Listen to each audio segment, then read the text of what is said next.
Is that? Yee! We getting it, boy. What's good? You know who it is. It's your boy, Jay in the Bay. Your baller back again. Smells like football season.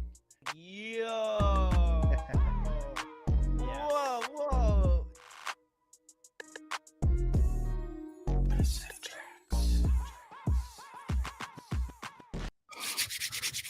Faithful Niner Empire. What's good?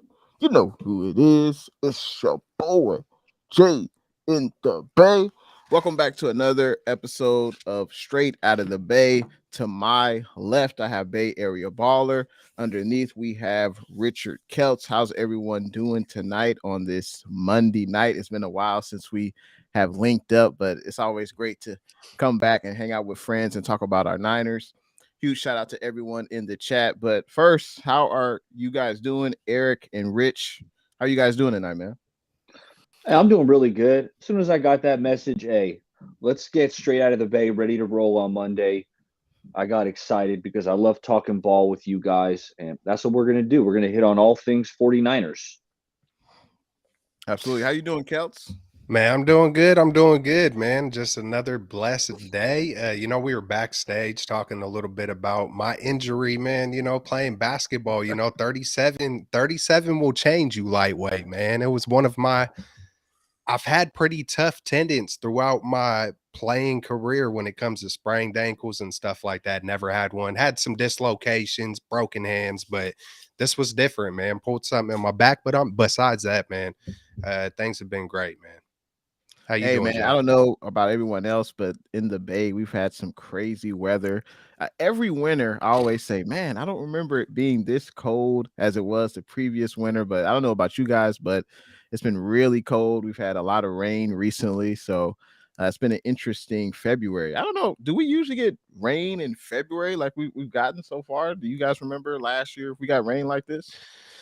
Man, I think we get rain. It feels like every February because my mom used to always tell a story. I was born Valentine's Day, but she was like, man, when you was born, it was like thunder, lightning, rainbows, and then pouring one moment, and then it would sun one moment. And then I was kind of like, man, you're putting a little extra on that, Mom. And then sure enough, every birthday I pay attention to it, and it's like, it's almost the same. It's almost like it's always that kind of day on my birthday, man. And so there is quite a few days, but not this cold, man. Like it was hailing.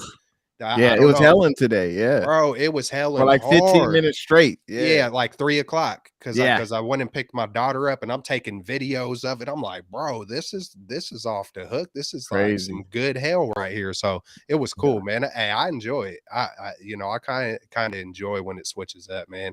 How about you, Baller? Like, is this a normal winter in the Bay, man? No, I think it's a bit – there's more rain than your typical year. It's raining, and we need it, right? California's been in a drought for years, so Absolutely. bring on some rain. We can handle it. Hey, absolutely. That's the spirit, man. Huge shout out to everyone that's in the chat right now. We have Raphael 5629ers. What's good? Raphael says, what's up? Kelts Chronicles, Jay in the Bay, BayAreaBaller18, and Amin the Dream. He may come in during the show. We'll see what comes to fruition, but we wish Amin well. And of course, we'll be doing shows in the future, so Amin will be back with us. And I agree with Raphael. He says, like and subscribe, everyone. We appreciate that. We also have Rams fan and content creator Payo Time. What's good? Payo Time says, hey, straight out of the Bay crew, it's football weekend, or it's football withdrawal. How is football withdrawal treating you, gents? And that's a great question. We got, and speaking of Amin, what's good, Amin? How you doing, man? I don't know. Can you hear us? He might not be ready. He might not be ready. Hey, this is live. This is live. Things like that happen, man. We also have Jaron in the chat. What's good, man? He says Jabberwockies. Hey, that's an excellent group. Check them out in Vegas the next time you're in Vegas, man. But let's deal with that question from Payo Time. How is football withdrawal treating you, gents? And I'll go first. Honestly, after the Niners lost that game, I wouldn't say I was depressed, but I didn't even really want to talk about the Niners. I just had to take a break from streaming. Obviously, that break didn't last long, but yeah, I just needed some time away. Obviously, it was a long season. Obviously, being a fan, the emotional roller coaster going through the season, and then also being a content creator, so that adds on to it. But you know, I'm glad I've gotten a break. We'll probably continue to do shows, of course, at least a few times a month, maybe once or twice a month. But I would say the time off was much needed. I'll say that. And I'm curious. I guess I could ask this to you guys later, but like, are you guys watching the XFL at all? Does that interest you at all? What say you, Eric? Yeah, yeah. You know, I had turned it on. I wanted to see Eric King, who's on the Defenders, and he didn't start the game, but he came in the second half.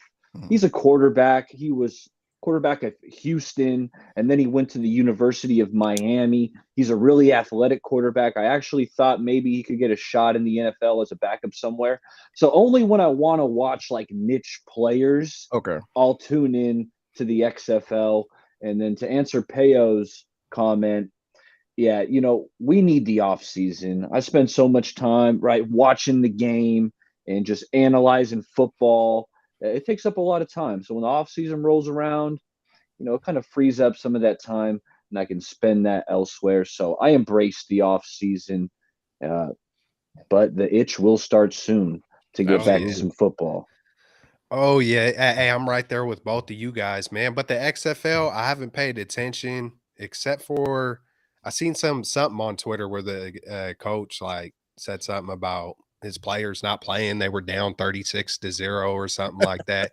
So I caught that, and then I also caught like one of the first games. It was maybe the very first game where dude was scrambling, making a play to, I think, Josh Gordon. Oh, and then I also seen something about AJ McCarron, taking less money so he could put some film on YouTube. His son loves to watch him play. So he's like, man, I want to get on the field and actually play. So, I thought that was kind of cool by AJ McCarron.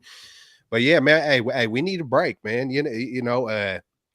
I'm a passionate fan, so I definitely need a break, man. I need good amounts of breaks because I'll be getting, I dive deep in whatever I do. It doesn't matter what it is, how it is, when it is. If I'm on it, I'm gonna go all the way in it. So that's what she said. But anyways, yeah, man, I set myself up for that one. Yeah, that's funny. hey, it was a nice break, but I still am always paying attention to it, even when I'm taking a break, even if I'm barely checking it out. I'm looking at free agents. One thing I used to do before YouTube content creation, talking to this screen with you guys, you know what I'm saying? Is I would love the draft, bro. I would do so many mock drafts. I just get excited about who we gonna get, who's gonna stay, just all of it, free agency. All of it, man. Payout time says background and visual looking great. And then we also have Terradome in the house. What up, my man? In the mighty name of Jesus. Every time I see Terradome, man, I hear preaching in my head, man. So what's up, fellas? What's up, Terradome? Hope all is well. Yeah, man. Who knows? Maybe if I get bored, I'll be checking more of the XFL out. But it's draft time. It's free agent time. There's going to be a lot of moving pieces. I'm sure we're about to get into a lot of it. Yeah, man. Absolutely. Hey, absolutely. Yeah, I haven't gotten into the XFL. I don't think I'm gonna get into it. Obviously Sundays during the season is time away from family. And I appreciate this time during the off season to get back into that routine, hanging out with the fam. And so I take that time out to kind of stay away from football or just, it's always good to get back into a rhythm of being with family. So obviously we know football in the regular season, it's time consuming, especially when you're a content creator and you add work into it and life in general. So, but it's good to be back on with the crew. Hopefully Amin will join us when he's ready. But it's been 3 weeks since the 49ers have lost, the NFC Championship game against the Eagles. Obviously we've got news about Brock Purdy, and he was supposed to get the UCL surgery, I believe, like this week. I believe, and unfortunately, that's been pushed back due to inflammation in his elbow. So I was just want to get you guys' thoughts. The timeline. I believe it's a 6-month injury that he should heal from after surgery. So I'm just curious, what do you guys just think about Brock Purdy? Do you think he'll be available week 1, or do you think this is Trey's team for the duration of the season? Just curious on you guys' thoughts. Amin, can you hear me? Can y'all hear me? That's the Oh question. yeah, got Yeah, you. we got you. I've been We like got you struggling now. backstage for like 10 minutes. My mic wasn't working. I kept plugging it in, unplugging it. I'm like, what's going on? What's happening? And then finally it worked. So I'm in here. Hey, Amin, you got to show off that sweater, man. That's bringing back childhood vibes right there. Rugrats. That's what I'm talking about. That's fresh, man. That's clean. That's clean, man. God, Hey, I'm trying to remember the theme song. It's like it tried to hit me when I seen the picture. Clean sweatshirt. I mean, what's up, my man? Shake that. What's up? Ah, man, what is it? I know they're I on got a it. I don't remember. tricycle. He said You he got got it? it. I Are mean, you brave but enough to shoot. sing it? There There it is. There it is. Bang. Isn't that Doug? That's Doug. Is that That's- Doug? I think that's Doug. They sound similar, I think. Yeah. Anyways. Rugrats, I just remember Chucky eating the watermelon seed, and then it grew up in, or it grew in his body. That's all I remember about Rugrats. And What are we doing? That was What are bringing we back doing great here? memories.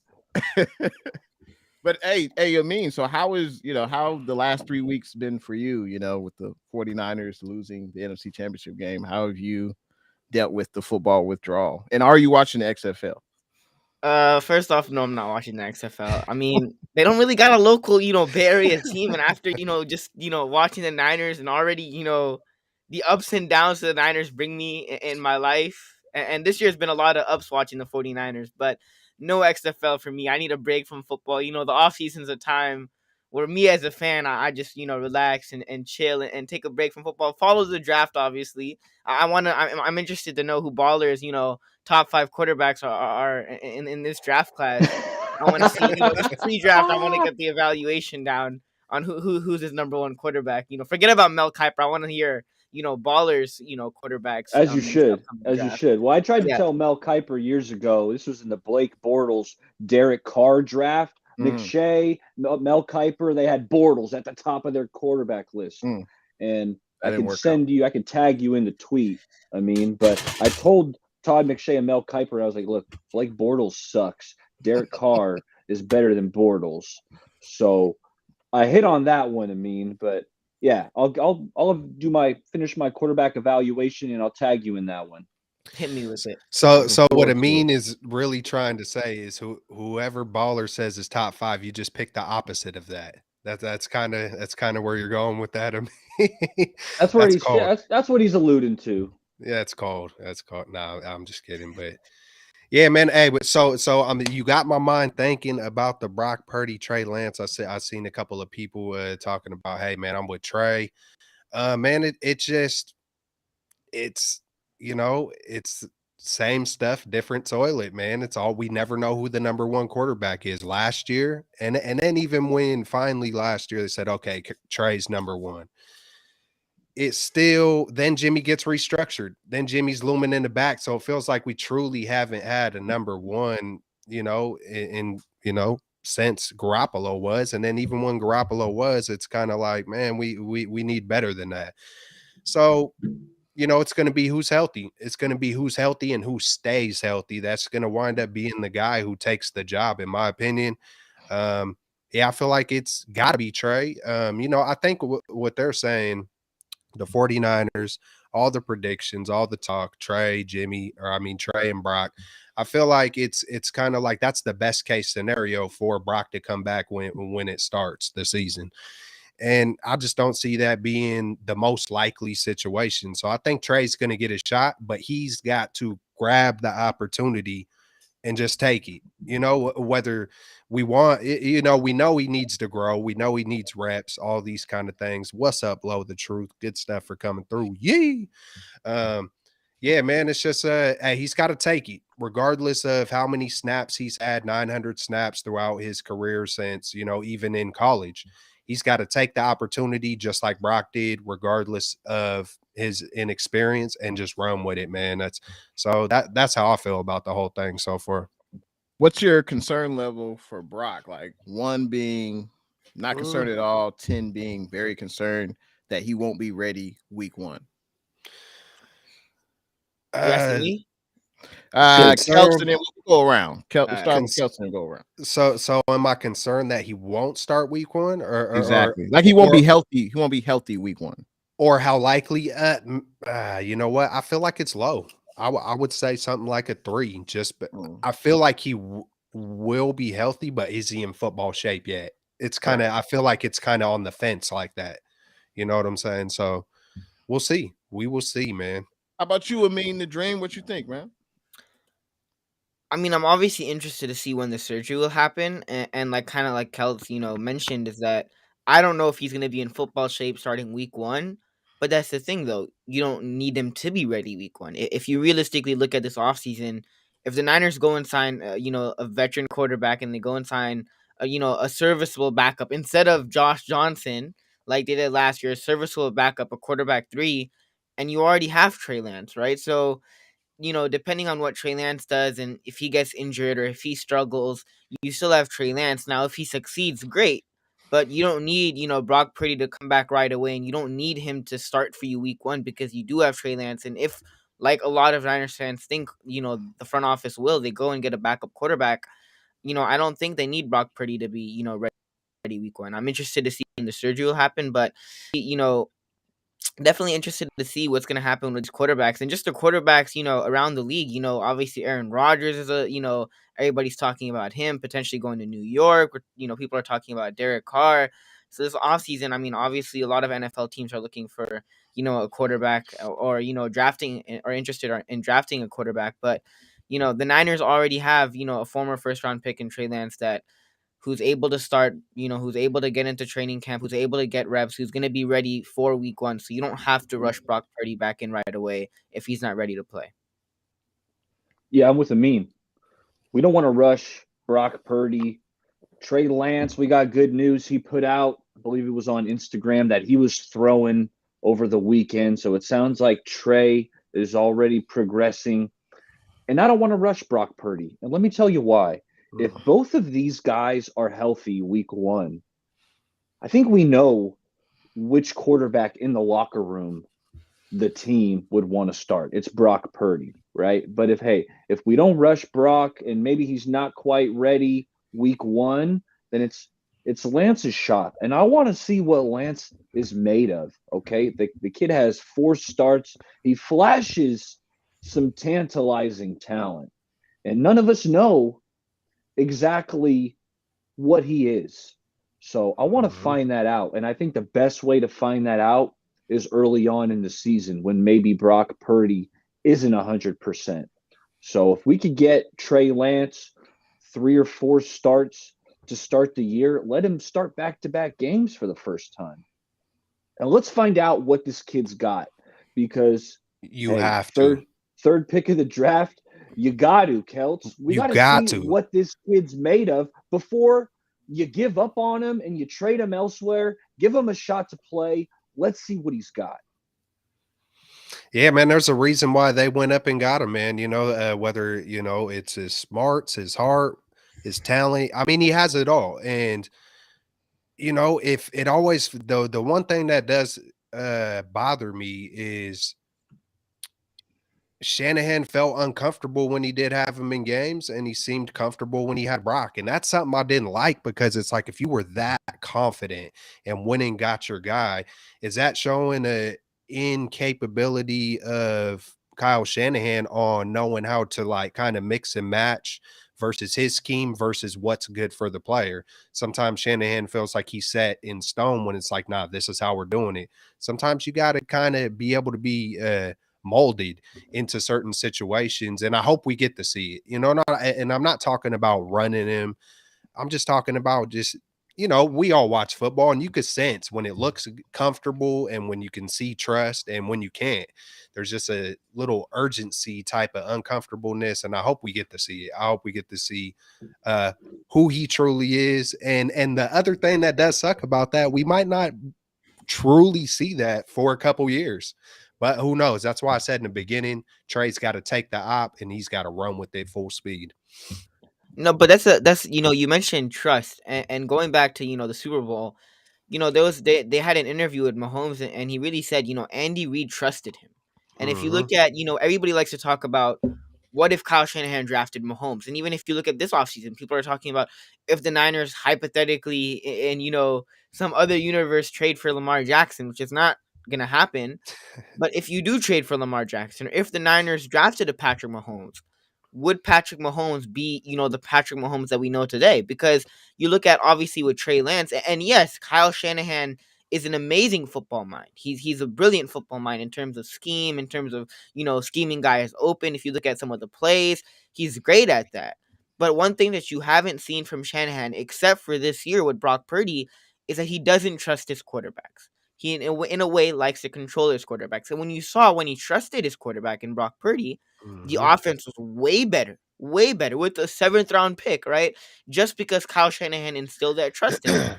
So the question is, looking forward to, the upcoming season, if Trey Lance is a starter week 1, if Purdy isn't ready to go, which you don't have to rush him back like Baller said, you don't have to rush him back. But if Trey Lance is ready to go, and Trey Lance, has his ups and downs in training camp, because this technically will be his first full year because he hasn't had the last 2 seasons, one due to injury, the other he obviously he was a rookie. So he obviously didn't get a chance the last 2 years, and his last college season was shut down due to COVID. So this will technically, if he does get to play and have a full season, this will be his first full season as the starter. So the question will be is that will Shanahan trust Trey Lance and fully trust Trey Lance to, execute the offense and lead these guys and help the offense be successful and help this team win football games. We saw with Purdy last season. We saw when Shanahan did trust his quarterback, the effect that it had not only on his quarterback and the quarterback play, but you saw the effect that it had on the entire offense. The entire offense got better. So now we have to find out is yes, we'll see who finds out, and we'll see who's the starting quarterback week 1. But if it is Trey Lance, will Shanahan trust Trey Lance? That is the $1 million question, Amin. But I gotta say, hot diggity dog. Appreciate that $2 super chat from Jag. He says 49ers have to decide which quarterback can beat Mahomes. Yeah, that is what Shanahan has to decide. As far as my concern level from 1 to 10 on Brock Purdy and if he'll be healthy and ready by week 1, I would say it's around a 5. It's a double-edged sword for me because everything happens for a reason, and this is, unfortunately for Brock, this is Trey Lance's opportunity to show that he belongs in the NFL and he can be the 49ers franchise quarterback.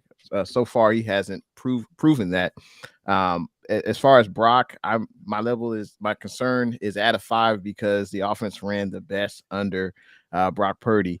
And as Amin and Eric have stated before, that Shanahan trusts Brock Purdy, and when he trusts a quarterback, we've seen this offense really hit another level as far as productivity. So this is Trey Lance's opportunity. I'm looking forward to him starting week 1. Hopefully he can have a healthy camp. Hopefully we'll see him in a few preseason games. Hopefully we'll be able to see Danny Gray integrated in this offense. I still don't understand one of the fastest guys in the NFL. You don't use I would never understand that. I would never understand that.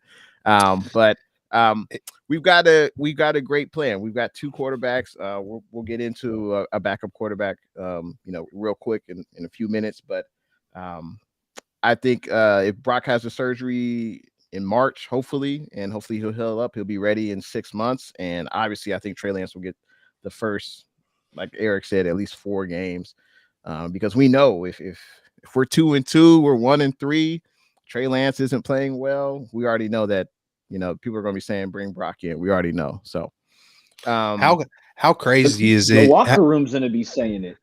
Yeah. How crazy is it that we're sitting here talking about Trey's got to earn his spot back from Brock Purdy? Just like Isn't that really crazy? rapid. Isn't that crazy how things change? Dude, but you know what? Amin made me think. All right, because sometimes I'm like, okay, well, why is there a trust issue? And it feels like he kind of trusted Brock. It feels like there was trust there. And then I start thinking back to Mullins and Beathard, and it feels like in a weird way, they would take deep shots. And it feels like, I feel like when Shanahan has a quarterback, okay, well, it's just Brock Purdy, 7th round. Hey, I don't got nothing to lose now. Let me just freaking wing it and go for it. You know, I kind of feel like there's a sense of that. I feel like when Shanahan feels a little pressure, like, oh, this is my #1 pick, I got to Like he's master it. overthinking it. Yeah, man. He's playing too much of chess. I mean, you got to mix and match checkers. Sometimes the best play is not screen shift. Sometimes you need to power, just push, you know, just do a nice protection, shield your quarterback. You know, it doesn't always have to be so brilliant and sexy. But yeah, man, Mean made me think of that, so I wanted to say it before it lost. But if it's not brilliant and sexy, then the fans, the media can't call Shanahan a genius, right? That's what it's all about, right? I mean, we have to hail Shanahan as the hero. You do need guys open. You do need Yeah. guys open, but you do need to protect your quarterback. You know, do you need that guy 10 yards open, or is 5 yards open okay, or 1 yard open okay if your guy's standing upright? You know, just balance. As far as protection, just curious, are you referring to the play against the Eagles when the backup tight end didn't do his job? I'm talking about 1,000. I'm talking about 1,478 injuries since 2017. Ooh, the most in the most in NFL history, or the most in the end. You know, it's not all Shannon. It's a little bit of everything. Yeah, but you cannot ignore those little bits of everything. You have to approach it like, all right, man, we're staying healthy. Whether it's trainers, scheme, extra person, you got to address it. You got to, because most of our seasons that have fallen apart seems like it comes to injury, or the quarterback wasn't good enough, or you know. So I honestly, I think, going off on a little bit of tangent here about the injuries, but I have to say this. I think with the quarterbacks, I think with Jimmy's injuries, I don't see how you could blame Shanahan. I mean, year 1, he ran, you know, or year 2, technically, he ran out of bounds, tore his ACL. I believe he had the ankle injury in 2020, I think. So, you know, as far as the skill guys getting hurt, like every year we go through 4 or 5 running backs. I don't know how you blame Shanahan on that. But yeah, I mean, that number you said, 1,400, that stat doesn't lie, and that's legit. But there's no doubt Shanahan does need to, I don't know, peel back the curtain, look in the mirror, Michael Jackson, do something like. Hey, a couple years ago we were talking about, is it the trainers, is it the turf, is it it's just it you know, it's a little bit of everything, man. But you can't just keep pointing the finger and blaming. You have to just take a very assertive, you know, especially with the quarterback, especially, you just got to, whether that's players, scheme, philosophy. Hey, even on the yak, think about how many short passes. Think about, all right, like you were talking about Danny Gray, right? That one deep pass.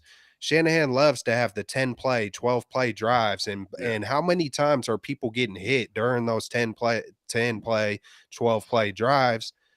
And when you really just look at, you know, it would just be nice to see some deep balls, you know, scoring quick, you know, being able to make. I remember back in the 90s when Jerry Rice was on the sideline with his baseball cap on because they was up by a couple of scores, and Jerry Rice notoriously stayed healthy until, you know, his 15th season. He finally on a freak play by Warren Sapp.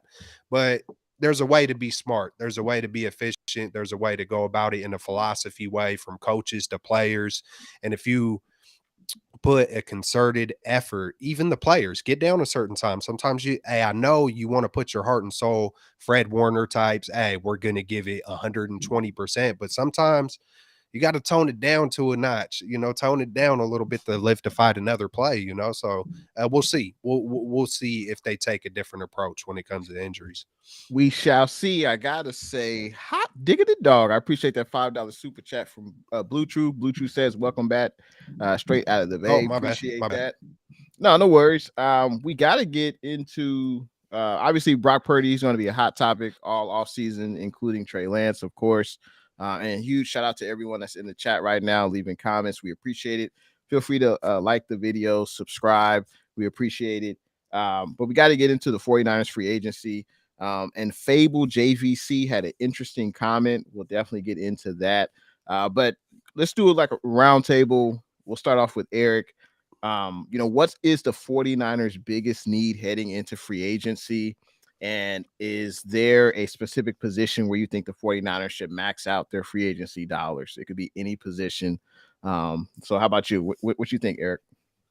Yeah, I don't want to max out quite anywhere. 49ers don't have a ton of cap room to play with at the moment. So, but the biggest need, I'm looking at the trenches, deciding which way I want to go. I'm going to go D-line. And let me tell you why. Listen to these free agents that the 49ers have just on the D-line, okay? Ebelkam's a free agent.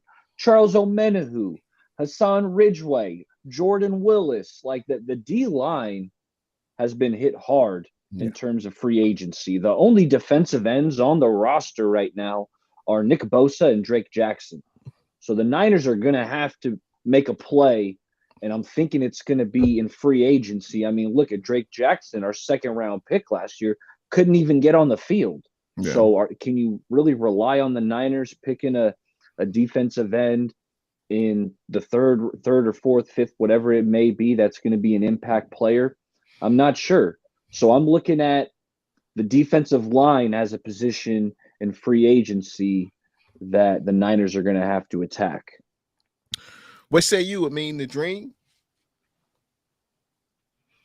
Yeah, I'm with Baller. Obviously the backup quarterback position is something that you have to address. We obviously, found out about that last year, and you look at they already got a backup. Amin, you got Trey, you got Brock. Trey and Brock. We had Jimmy and Trey last year, and both of those guys got hurt. And then Brock Purdy also got hurt, and then Josh Johnson also. You got want hurt. Josh Johnson back? You can never be too safe with this team. You really can't. I'm not spending. I know we're going to get into it. I'm not spending money on a third quarterback. It's almost crazy that we're this stressed out about a third string who's going to fourth string. Who's going to be the fourth? We need a fourth string great quarterback. This is hey, but it's true, but it's like, I don't know, it's crazy, man. It's crazy. But go ahead, Amin. And then obviously, like Baller said, I mean, that D line, right? You obviously have Bosa, and we already know how good the secondary is. If you get Emmanuel Mosley back, hopefully you'll be able to. And that's the funny thing about the torn ACL is that the torn ACL obviously was a huge, was a loss for us because both of those guys were playing lockdown. Mosley, Charvarius Ward, when they were on the field together. But then Mosley got hurt, and I think that torn ACL kind of, lessened his value a little bit. So that betters the chance of the Niners being able to re-sign Emmanuel Mosley. But looking at that defensive line, not majority, but primarily, when the defensive line is the most effective, it's when Nick Bosa is wreaking havoc. And I'm not trying to discredit Eric Armstead. Eric Armstead, had a couple of good games in the playoffs this year. Obviously did his thing last year in the playoffs. But Eric Armstead isn't a number 2. I mean, he is for the Niners, but he misses games. He isn't really a true number 2. And what you need with Nick Bosa is you need a number 2 on that defensive line. Now, I'm not saying go and get, a Brian Burns or go trade picks for a Brian Burns or go get someone big. But obviously, I think Nick Bosa does need some help because when this pass rush is the most effective is when Nick Bosa is a one-man show pretty much in essence and is just wreaking havoc on opposing offensive linemen and opposing offensive tackles. So get a number 2, on the other side of Nick Bosa, whether that might be through free agency, whether that might be through the draft, you find a late round gem, or, it possibly could even be Drake Jackson, because Drake Jackson, just how Aaron Banks was last season, where not last season, but the season before that, his rookie year, we were like, wait, Aaron Banks isn't seeing the field that much. Drake Jackson, second round pick, isn't seeing the field too much. And then you find out next season, after a year he got to develop, and while he was sitting on the bench, while he was learning, wow, Aaron Banks is actually really darn good. The Niners sat him and Matt made him sit a year. Same thing could potentially be with Drake Jackson, where, hey, Drake Jackson, we haven't seen you on the field. You're inactive for some of these games. What's happening, Kyle? Why isn't Drake Jackson active? Next season, he could come out and be a number 2 for Nick Bosa. So you might have it in-house, but definitely try to get, a number 2 for Bosa, or it could be Drake Jackson. And then not even a want, but a must is re-sign Nick Bosa. Give this man whatever, 150 million, 170 check. million, whatever you need. Get Bosa his money. And you look at. I ain't trying to discredit any 49ers players, but you look at some of these guys that have gotten contracts and then they've gotten hurt. George Kittle, obviously Deebo Samuel, guys that have gotten contract from the Niners and that really, they've been impactful but haven't necessarily lived up to that contract and have dealt with injuries after getting that big contract. Nick Bosa tore his ACL 2 seasons ago, and he was already good the year coming off of it.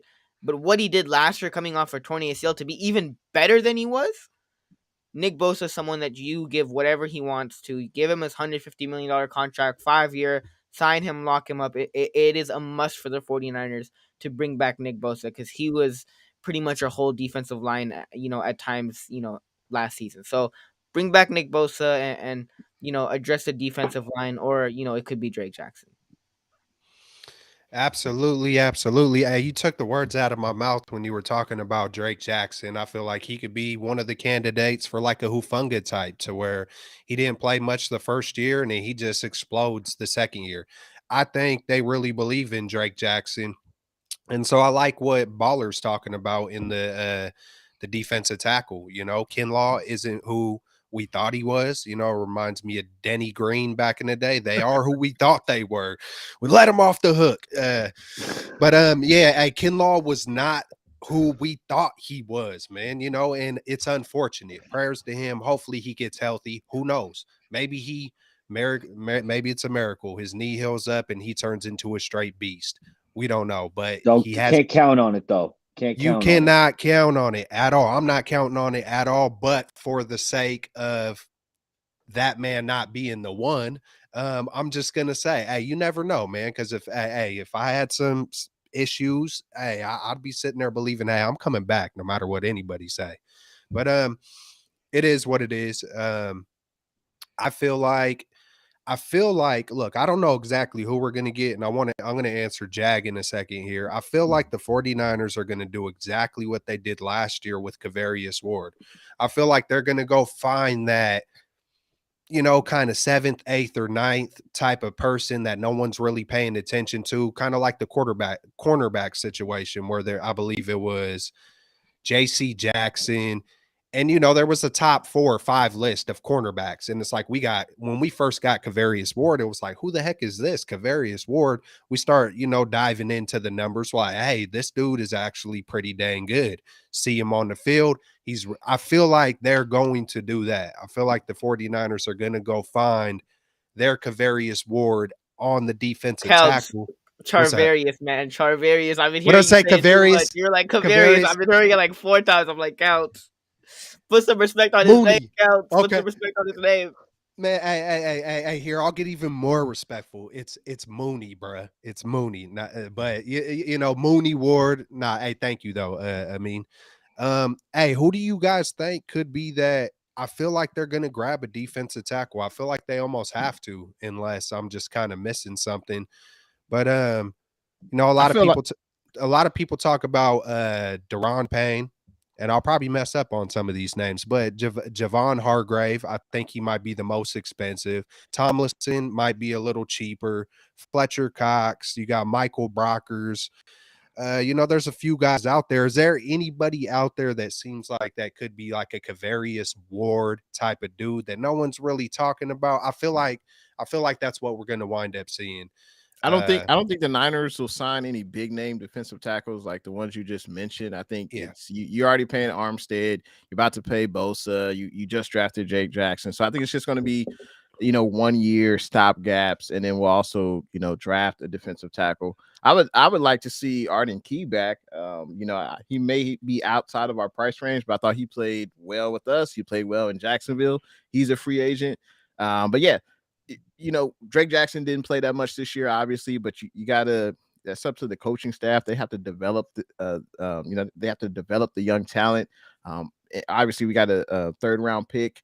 I wouldn't want to see us draft another defensive end. We have Drake Jackson. We drafted him last year. You got to give him time to develop. I would much rather just grab a 1-year vet than draft another defensive end. But we'll see what happens. We need a few though, Jay, because absolutely. we only got 2 defensive ends on the roster right now. Yeah. I think we'll do a 1-year vet guy or a few. We'll bring Jordan I'm Willis back. We could bring Jordan Willis. Omen Wayhue back. Hey. If he hasn't priced himself out, and depending on his legal situation, we'll see what happens with that. But I wouldn't want my first pick, and obviously we got a ton of day 2 and day 3 picks. I guess you would pick whoever is best available at that point, I guess, because I know we have like 3 picks back to back to back to back to back. So obviously you could go edge, you could go back up tight end, you could go right tackle, whatever. But to answer Jack's question, appreciate that. He says, besides quarterback, what are the top 3 needs? I think it's obviously we probably agree defensive line. I think maybe safety, Center, probably offensive line. I think those would be offensive line, defensive line, and I got a sneaky one. That I'm kind of been holding in my back pocket. I've heard a couple of people talk about it, and I can't remember exactly who it was, but a speed running back. Like, look at the impact that CMC had on this team, right? Okay, Jeff Wilson Jr. was good. There's no doubt Jeff Wilson Jr. is good. Elijah Mitchell is good. But look at the impact that CMC had on this 49er team. Those guys were good, but look what happened when you sprinkle in some great. So my thing is, imagine if, you're using the speed of Danny Gray, and then you get just a flat out Raheem Mostert, Matt Breida. I'm sold. 3rd round. Let's draft a running You back. need the fastest. Go get the fastest running back just to have that. And especially the way Kyle dials it up. That's his little bread and butter. That's Kyle's bread and butter. When he has some of those holes, sometimes you see someone get a little hand on CMC. Sometimes you see him get a hand on Mitchell where he doesn't take it to the house. And, Mason is nice. All these guys are nice, but we don't have that flat out burner. And then what if something does happen to CMC? I know we got Debo, but the CMC just had a different effect. What if he's out for a good 4 or 5 games? You see what happened earlier in the season, how we struggled until CMC got there. If he, hey man, we need that burner, man. That's my little. No, I agree. I always like to add speed to the roster. Yeah.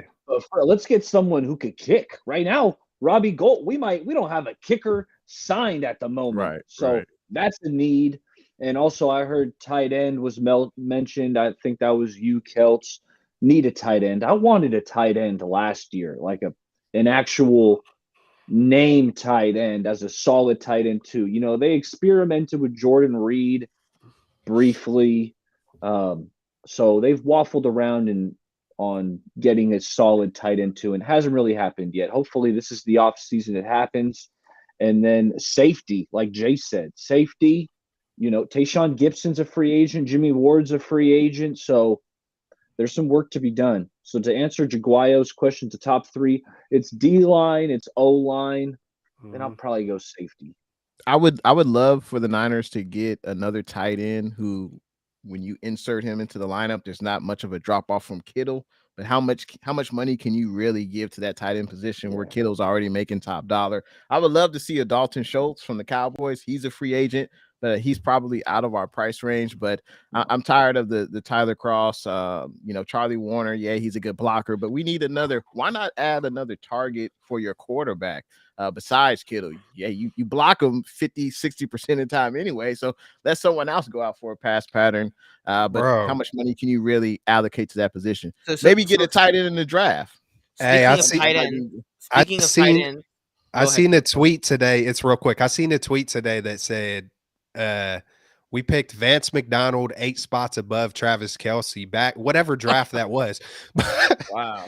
When I seen that tweet, it just instantly made me think of Garoppolo and Thomas for Mahomes and Vance. Could you imagine if we traded Vance McDonald, Solomon Thomas, and Jimmy Garoppolo for Mahomes and freaking Kelce? But hey, man, you win some, you lose some. It's a coin toss in the draft. But a lot of teams passed up on Kelce, but he I'm sure in that draft he probably would have easily should have been like a top 5 pick in that draft.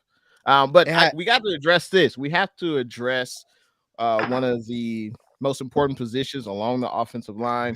There was a comment earlier on in the show, and it's about the franchise tag option that every team, obviously, in the NFL has. Hey, the big Mike McGlinchey, the enigma that is Mike McGlinchey. Either you love him or you hate him. He is a free agent. I don't know if anyone else has looked at the top free agents that are in the NFL coming this year. Mike McGlinchey is the top right tackle in free agency, so he's going to get top dollar. I know everyone on this panel is saying we need to re-sign Mike McGlinchey now. Am I wrong? You're dead wrong. No, no. I mean, hey. Look, Mike McGlinchey, he isn't. Look, he isn't horrible. That's why they're saying he's possibly the top 10 free agent out there. But his low lights are the lowest lights. Like when you're getting tossed with one hand, ragdolled.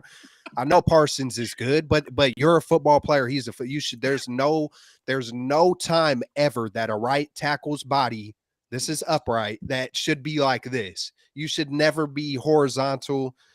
It should just never happen. I don't care You who win you're some, facing. lose some. Oh man, but he did. There were stretches where Mike McGlinchey, he did really good, but his low lights are really horrible, or running off of the field with Trey. Just some of the stuff is a little weird with McGlinchey, but John Lynch loves him, man. The 49ers love him, so we're going to see. I put on the thumbnail. I believe his name is Caleb McGarry. I know he's going to be pricey. I don't know if you guys know anything about him, but he looks like he might be one of the top right tackles out there. I'm trying to pull it at some of the right So tackles. you're saying you want to give McGlinchey another year on the franchise tag? Is that what you're saying? I got the right tackles list, Scout. So we have George Fant, McGlinchey. It's like, let's roll with this. Go ahead. Billy Turner, Jawan James, Jawan Taylor, Jermaine Ifedi. The only couple of guys, right? George Fant, who played in New York last year with under Robert Saleh. Jawan Taylor, who's in Jacksonville protecting Trevor Lawrence. So those are a couple of guys. Billy Turner plays at Denver with Denver. So those are a couple of guys. McGlinchey's actually the second best available right tackle in this free agent market. So that pretty much sums up what you need to know about the right tackles. I wonder how the money's looking. Like man, it just feels like, man. It feels like, because I'm kind of like, man, can you really just keep on drafting, free agent offensive linemen, or what are we going to do this coming up year? You're not sold on Colton McKivitz? He's supposed to be the next man in waiting. That's what Mayoko says. McKivitz the next man up. I know I've had pushback on this, but I would rather I would want to see what Burford looks like. I would want to see I want to see what Burford looks like. I threw this out there probably right after the season ended. I was like, look, it's going to be Burford. It's going to one of Zakel or Poe, I believe, is going to be one of the guys. And then, who knows what we do at center, maybe it's going to be, oh my God, why is his name leaving my mind? Brindle? It's gonna be. There's gonna be. I feel like it's almost gonna be in house, man. And then maybe we draft another guy or two, and maybe we find is Brunskill a free agent as well? I think so. Because maybe we go try to find Brunskill. Maybe that's what we do. We go spend cheap and don't go hit a home run in the free agency. We go spend cheap. Maybe draft someone that maybe have some upside and just do it in-house. I could see it playing out like that. I might be wrong on this. Was McKivitz the guy that was getting burnt so badly in the preseason? Not burnt, but beat so badly in the preseason. It was him and the guy that we drafted, not last year, but the year before that. Oh, I can't even remember. Compton. That was a long time ago, man. He's improved. Jalen Moore. And it was him, and I think it was McKivitz, who was just straight up struggling and like getting beat so many times in preseason games. Like, are we talking about practice? Are we? We're talking about practice. I think it's preseason. I might be getting confused more, but the McKivitz game that stands up to me is last year when he had to play week 17. He had to fill in. Trent was out with the ankle, and McKivitz filled in admirably. Like, I don't remember him screwing up and kind of pointing the finger like we do with big Mike McGlinchey on occasion. And I want to address Tommy's comment on Jake Brendel. He said Tommy thinks Brendel's gone, and I know we're going to talk 49er free agents here, but I think Brendel's staying. All right. The 49ers, they need a center. Brendel manned that position. Brendel took more offensive snaps than anybody on the 49ers last year. He's been with Chris Forrester with the Miami Dolphins, with the 49ers. Like Brendel is offensive line coach Chris Forrester's guy. They've been together at multiple spots. I don't see Brendel leaving after one pretty good year. Like it was a good year. He was a Pro Bowl alternate, man. He's about to get paid. He was a Pro Bowl alternate, whatever that means. He also missed a huge block in the NFC Championship game on a screen pass. But don't we want better? Don't we want better? I think if the left side is set with Williams and Banks, don't we want better than Brendel at center? Don't we want? I mean, I want better at right tackle, but hey, look, you guys said right tackle. We can't spend it in free. I mean, I just don't see us getting anything in free agency. I just don't see. I'm sitting here talking about, hey, I think they're going to do it in house, and who knows? Hey, we don't know, man, if there's going to be a couple of Hufungas next year, right? But I did say a few times, like, hey, the 49ers did tremendous this season for what they had. And I remember in preseason, I was like, I feel like these guys are all going to step up, which they did. Everybody was worried about our offensive line. Look, we were, the 10th best? You could say anywhere between 12 and 8, however you want to break down the numbers. We were, top 10 offensive line. That's really, really good. Something to be proud of. But is good enough? Is good enough to win a Super Bowl? We've seen the Philadelphia Eagles have one of the best rosters in the NFL and still lose. So my thing is like, man, if we're really trying to win a Super Bowl, you might have to go get that big beast. You might have to go restructure a few contracts, get $50 million in cap space, and go break the bank for another monster, like a monster to where you're not saying, oh, this guy's parallel, or, he's getting tossed horizontally. Okay, you can make a few good plays, but, man, we need a beast. Every majority of Super Bowl winning teams typically have, 2 to 3 Pro Bowlers on that damn line. That's solid, not alternate, So I think they're going to do house, but at the same time, I would love to see him, just go full throttle with it, man. They did with CMC, but it's time to protect the quarterback full throttle. I would love to see them have a Pro Bowl worthy offensive line, but the 49ers have already made investments in other areas. Linebacker, you look at corner, you look at with Bosa, Trent Williams already getting paid, Kittle, Juice. So it's like there's an area along the team where you're not going to be able to have Pro Bowlers at every spot. And it seems like the offensive line is the least invested outside of Trent Williams. Especially this year, where there was basically you had 3 new guys in the middle of your offensive line, never started a game before, and I thought they played well. And the 49ers have made investments along the offensive line in the draft, so I think they're just going to continue to do that. I think in Shanahan's eyes, the offensive line was good enough this year to get it done, and I think in majority of the season it was, other than every quarterback getting hurt. I mean, other than that, hey, it was pretty good in Shanahan's eyes. Okay, if Shanahan doesn't believe the offensive line was good enough, then we'll see some changes. We'll see McGlinchey will be gone, and we'll see maybe some upgrades either at center and at right guard, right? If there's no significant upgrades, if we just draft some more guys, then it was good enough in Shanahan's eyes. But I don't know what else you can do.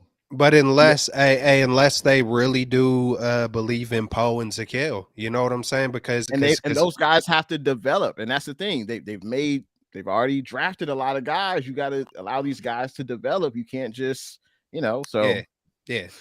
We'll see. But great feedback from everyone. We got to talk about the 49ers free agents. And I just want to do a quick roundtable. Who's one free agent that's currently on the Niners who we need to re-sign? I guess I can start it off.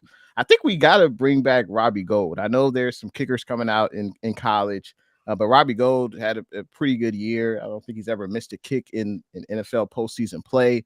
He's top 10 in a lot of the kicking categories. I know he's 40, I believe. But I think it'd be great to bring Robbie Gould back on a 1-year deal. I think that would be perfect. There's some other names out there. I have the free agent list of 49er players. Let me know if you guys had any questions about any specific players, or if you already know, that's great. But Kelts, which 49er free agent do you think we have to bring back? Under I'm 100% doing a brain exercise right now, trying to remember all of them. And I don't want no help. No, I'm trying to not cheat. I'm trying to, I'm hard on myself like that. But Willis is one of the sneaky guys that I want to keep for sure. Willis, Aziz obviously is probably going to be asking, deservingly so. Some maybe he'll go to Houston. Some more Skrilla scratch, some more Fetty. He's going to go get his bag. He's going to go get his cheddar. Yeah, man, I like Willis. There was 3 guys I really liked on the list, and I might have to have someone help me cheat and name off a few names. Emmanuel Mosley, Tayshaun Gibson, Brendel, Ward, Cam, McGlinchey, Jimmy Garoppolo. Jesus Christ. Hey, could you imagine like Jimmy Garoppolo versus Trey in the playoffs, man? It could happen. We could dream. That would be freaking sweet. Samson's a free agent. Kerry Hyder, Maurice Hurst, Josh Johnson, man, Ross how much is Mosley? I seen someone put Mosley. That was the first name on my mind was Mosley. Willis is a sneaky dude. I would love to see Willis get more playing time. Ward's going to be hard. We'll see what's Ward. Man, I like Tayshaun Gibson. I like him as well. Hey, we got a lot of guys that we need to bring back a handful of guys. I know that. Yeah. So those are just a few of the names, and I'll let you guys take it off from there. Yeah. Well, what I want to ask all you guys real quick, let's go around, is if you could only re-sign one of the 2, Emmanuel Mosley, Jimmy Ward, who would you rather sign? I'll start by saying E-Man. I would go with Mosley as well. Yeah. I was thinking who's behind E-Man. You got Lenore. Who's behind Ward? You got Womack or Tayshaun Gibson. So, I try to see who's behind him. But yeah, it would be Mosley for sure. Okay. Yeah, it would be Mosley simply for the fact that obviously Tayshaun Gibson's a free agent, but you still have Tayshaun Gibson who, filled in nicely for the 49ers last year. And even when Jimmy Ward was hurt. So without Mosley, obviously you have some younger guys. So I would definitely bring back Mosley back because I have trust in Tayshaun Gibson, where if Jimmy Ward does, end up leaving this team, if you're able to re-sign Tayshaun Gibson alongside with Tono Hufanga, I think the Niners will be fine at the safety position. Yeah, and for my free agent that I want the 49ers to retain, it's Emmanuel Mosley. And I'm just going to go through my list of who I think is going to stay and who I think is going to go, because I just got that list handy. Who's going to stay, in my opinion? Emmanuel Mosley, Daniel Brunskill, who I like. Brunskill kind of has that 6th offensive lineman. He can be the backup at all 5 spots. Hassan Ridgeway, we need some big bodies on the interior. I thought he was solid before he went down with injury. Tayshaun Gibson, I want him back. Should be pretty cheap. And I think Jake Brendel will be back. I don't think he's going to be too expensive on the open market. Who's going to go? Jimmy Ward, Jimmy G, Ebelcam, Aziz Al-Shaair deserves to be a number 1 linebacker for some team. I'm a big fan of Aziz. Sad to see him go, but he deserves to be the top guy, whether it's with D'Amico in Houston, wherever it is. McGlinchey gone. Sayonara. Thank you for your service. And then Charles Omenihu. I would love to have Omenihu back, but I think he just kind of priced himself out. I mean, after Nick Bosa last year, in my opinion, Charles Omenihu was the second best, just the second most consistent defensive lineman. I think he priced himself out. Man, there's a long list, bro. And we haven't even mentioned Juwan Jennings, huh? Or is he? He'll be back restricted. though. He's restricted. He's restricted. Okay, Yeah. I see it now. Yeah, man, there's a lot of guys. Okay, I'm looking at all the restricteds. Yeah, man, that's still a lot of guys. That is still You guys a lot don't want of to bring guys. back Samson? You don't want to bring back Samson? Man, we got Drake Jackson. I We need to upgrade, I do Jay. like We're talking he about puke him. upgrades. I want to upgrade Ebelcam. Like Ebelcam's cool. He's good against the run, but I need somebody that's going to get after the passer. Yeah.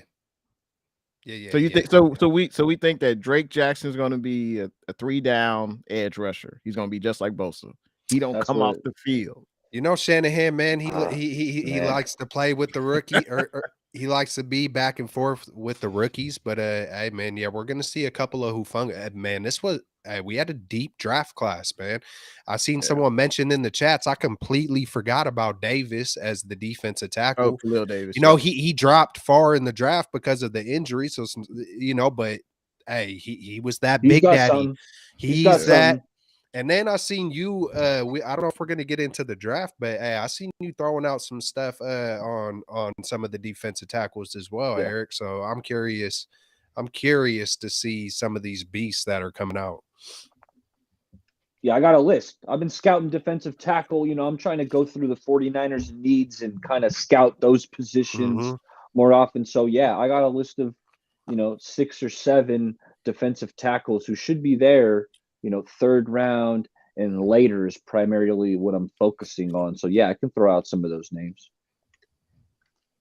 Maybe we'll yeah, go ahead.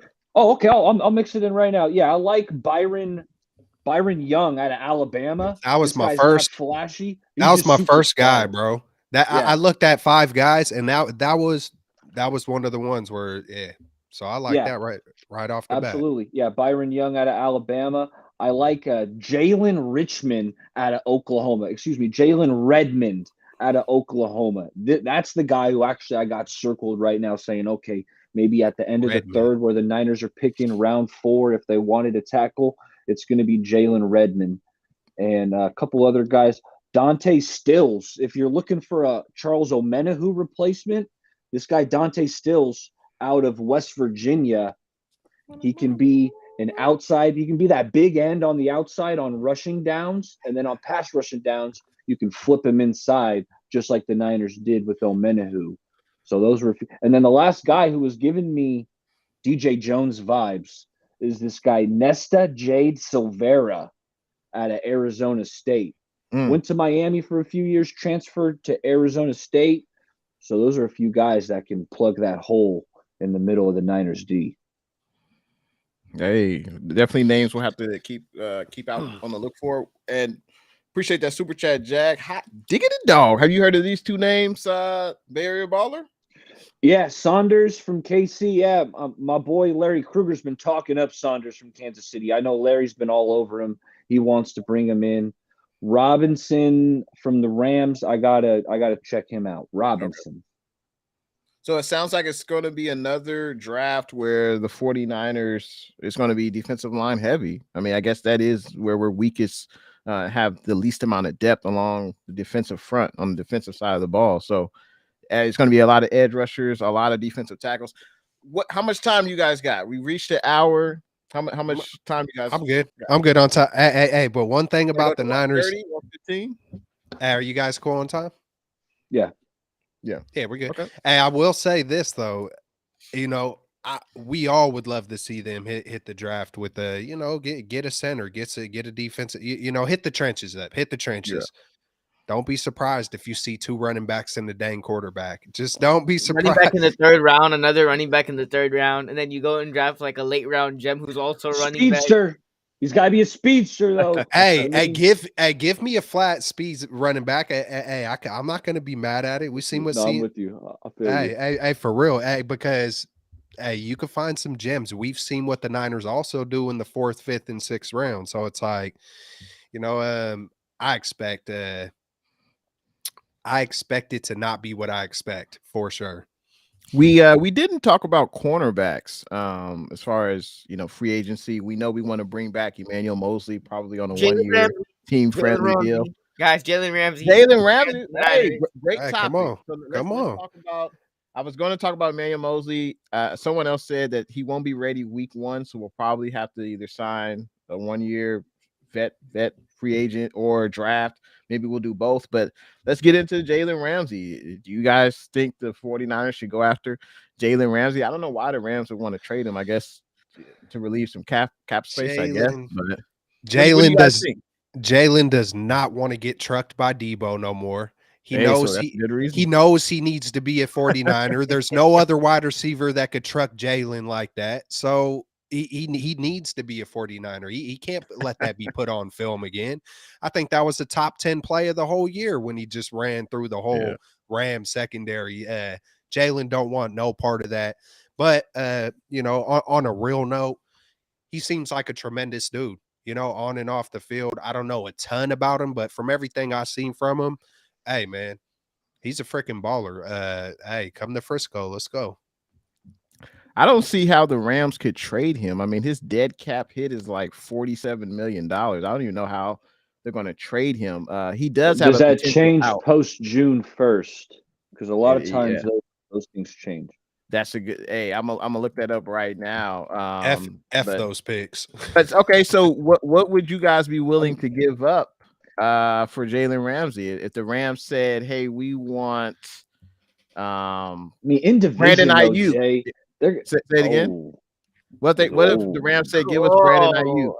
The Ayuk show. What You if said Okay, Ayuk? can I pose a give more up interesting question? Ayuk for Ramsey? Can I pose a more interesting question? Absolutely, go If the ahead. Niners, if the Rams were to call up the Niners, and let's say no picks involved, you either give us Ayuk and a second, or you give us Ramsey, or you give us Debo in a third. Who are you willing to give up? Would you rather give up Ayuk in a second, or would you rather give up Debo in a third? I ain't giving neither of those packages up for Rand. I don't know, man. I don't know. I yeah, couldn't. that's tough. That's tough. That's But if you had to hard. choose one, if you But had to if I choose had to, between Debo okay. If I had to, or Debo, if I or I wouldn't do it. I wouldn't do either. But like, if you had to pick if you between had to, I would say Debo in the third because Debo has showed times it feels like Ayuk stays on the field and he's that kind of more prototype. It's still hard. It's still hard. I'm not even worried about the drafts. But it feels like Ayuk is continuing to get better and better and better and better. Have we seen the best of Debo? Will he stay healthy? I'm not sure. Hey, he could come back next year and be explosive, but for the way you set that up, I mean, I would keep Ayuk in the second round pick. I want to keep Debo. I think Debo is just a more talented football player. They're both good. Talking Ayuk, talking Debo, but I want to keep Debo. Honestly, but in the grand scheme of things, I don't think the 49ers can trade for Ramsey. I don't see how it's possible. I don't know why the Rams would want to trade them within their division. That's going to upset their fan base. So I don't see it happening on multiple levels. They got to have something to talk about. Yeah, trust me. The things I'm reading, there's everyone's reaching all over this stuff, all over the place. They're reaching.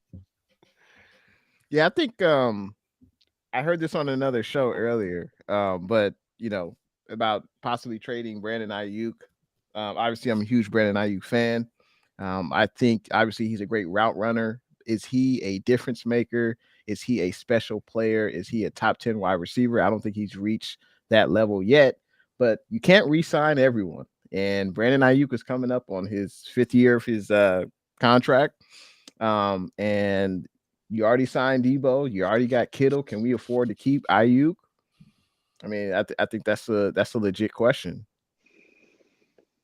Absolutely, it is. And what I ran through on my channel, I was throwing out: would you consider trading Ayuk for Joey Bosa? And that, hey, it sounds far fetched, but if the 49ers wanted to add a pass rusher, and we don't have the money to spend in free agency, especially if they did want to keep Brandon Ayuk, whatever, next year. That's a next offseason discussion. But that was something I threw out there because Brandon Ayuk is the one player, if they wanted to make a trade, and not take on all this dead cap, like if you traded Debo, there'd be a bunch of dead cap.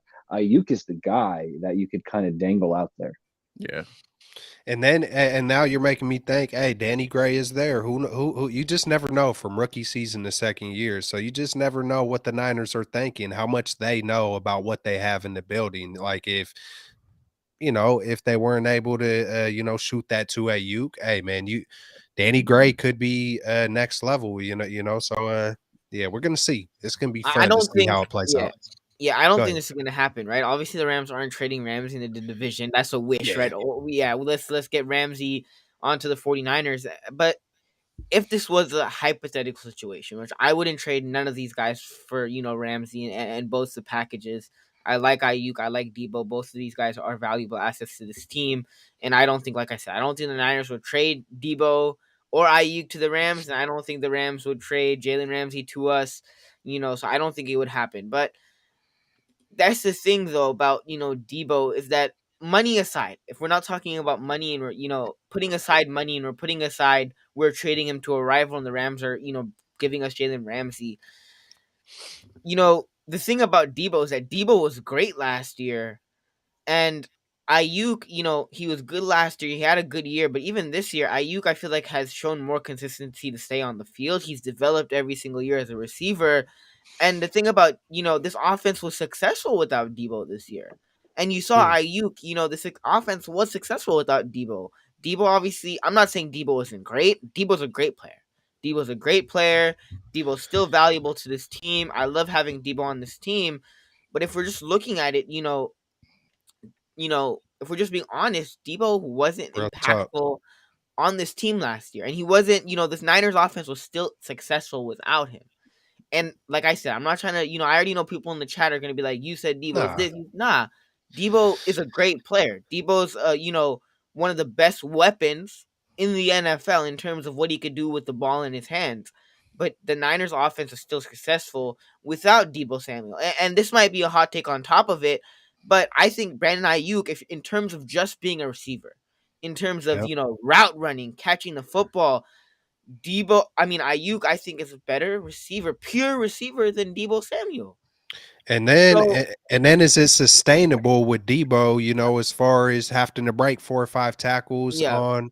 Is it sustainable? Hey, I love Debo, man. Heart and soul, straight dog. It's everything you freaking want. You know what I'm saying? But like you said, when you just take off the feelings and just like look at it from a business and being smart about it, it's kind of like, how long is that going to hold up, him playing that style? That'd be another one of my questions. How long is that going to last?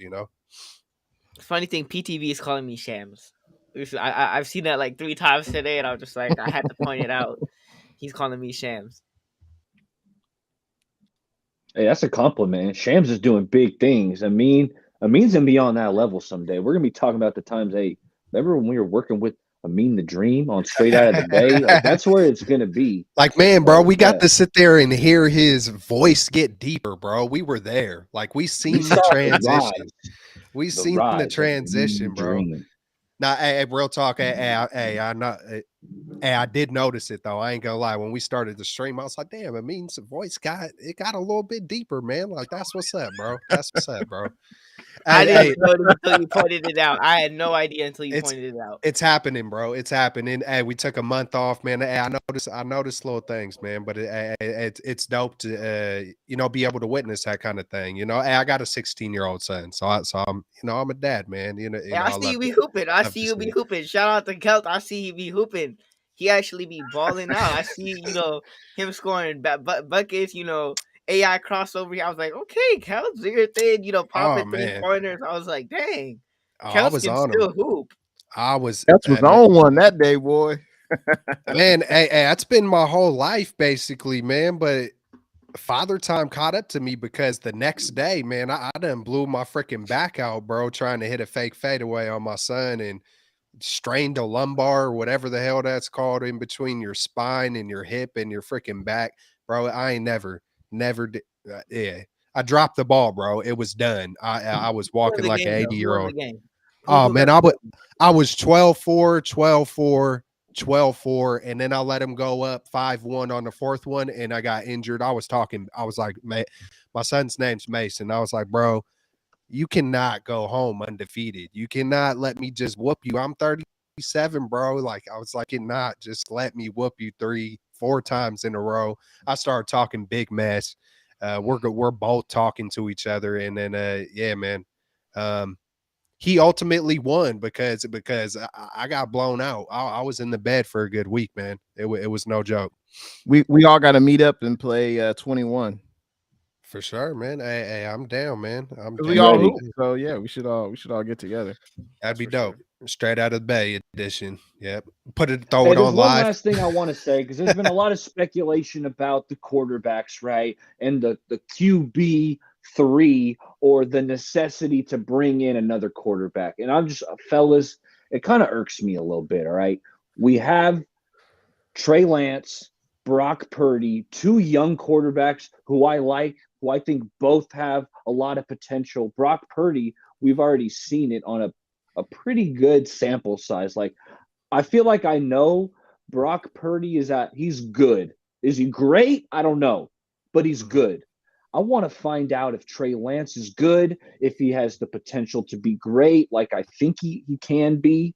But with these two young quarterbacks, I just want to say I do not see the 49ers bringing in a third quarterback who's anything much more than the vet minimum. Okay, whether they draft a rookie, they bring in their third quarterback through the draft. I feel like that would be a really young quarterback room. I think I would rather get a cheap veteran.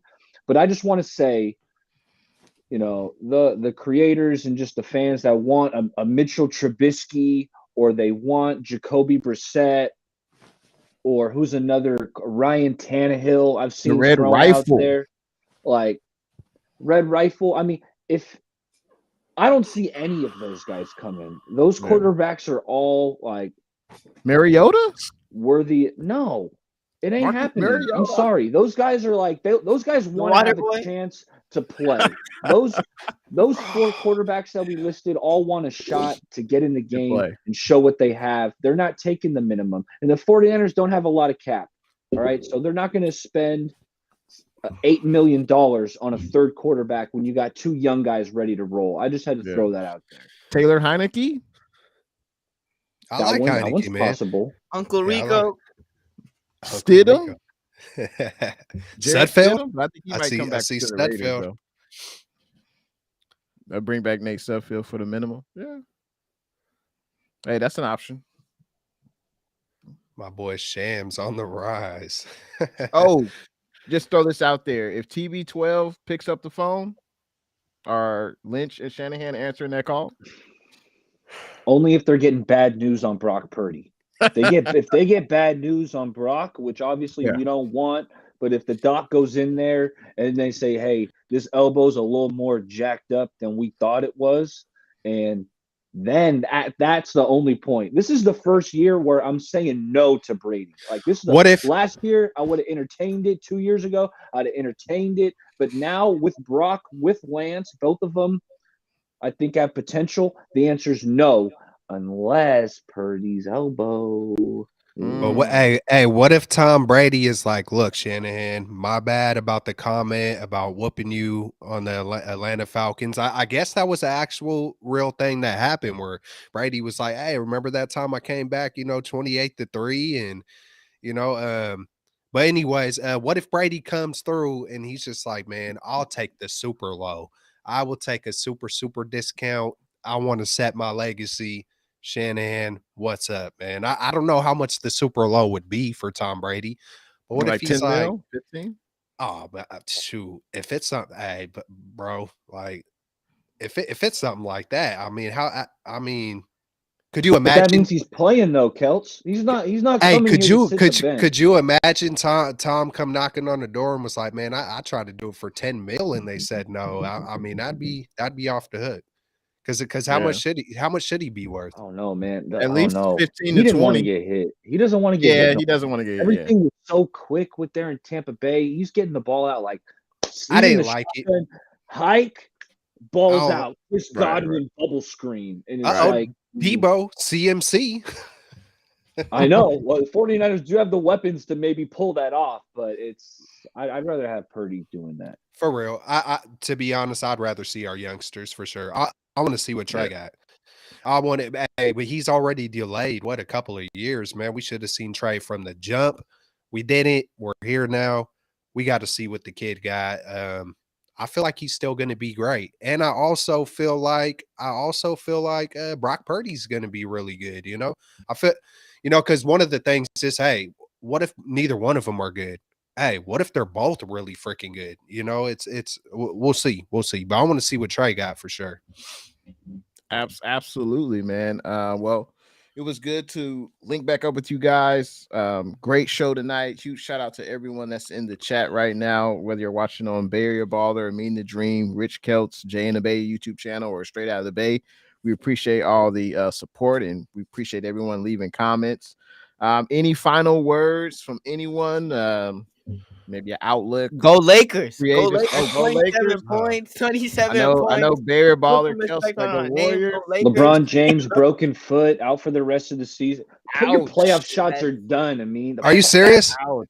That's When did tough. that I happen? know. No, That we came out don't know today, it's a Kel. broken That was foot, tough. but it That was sounds tough. like they're saying LeBron's That's a going to real miss thing? an extended That was period of tough. That time. was tough. That was Yeah, Wow. LeBron messed That up was. his foot. That's Yeah, he cool. wasn't walking right. That wasn't a good. Yeah, You he never was want to hurt. see one of the best players in the league go down, one of the historically great Yeah, players. no. Yeah. Especially the Lakers did make some good moves at the deadline. I thought they got better, and I thought they gave themselves a chance to make the playoffs. But now with LeBron going down, it might be a little too steep to climb. I mean, sorry, buddy. That's true. That's true. You know, Hey, we could leave I was this for excited. another. I was happy for a moment or two, but We could leave this for another time. But hey, Baller, I do want to say it real quick. I really feel like the Warriors are lightweight. It just is what it is. I don't want to say playing chicken, but I feel like it's a blessing in disguise right now. Real talk. That Steph isn't there, Wiggins isn't there, and you're getting the ability of some of these younger guys playing, man. I feel like it's all gonna mold into the perfect situation when They it's could time. peak at the right time. It's they gonna, could man. peak at the right. I'm with you, Kelch. I'm with Watch. you. Well, just y'all get ready. Y'all get ready because a lot of people are doubting the war. Hey, everybody said we couldn't win it last year. We pulled it off again. Hey, man, we could see back to back. We could see back to back play. PBJ, Kaminga is showing flashes. Looney is always solid, Iron Man type of dude. We're gonna have Wiggins, Clay. Hey, it's opened up the door for Clay to play. You know what? Maybe his best basketball in the past few months, or his best basketball of his career. So it feels weird that we're at 500. Oh my God, we can't win on the road, but hey, we coming to get it, bro. We Look at coming me to get it. practicing counting to 10. no, you were counting your like 5. I was counting my 17, 1, 2, 3, Yeah, Not the 5, 4, not 5, 6, which not only 7. one that you said Okay. was in the bubble. Warriors coming, baby. Hey, we appreciate Hey, everybody. real quick Like though, Jay real quick said. though, Go ahead, bro. real quick though. As much as I'm not a huge fan of the Golden State Warriors. If they get into the playoffs, they could win a ring this year. I wouldn't count it out. That's just Absolutely. how special this Warriors team is.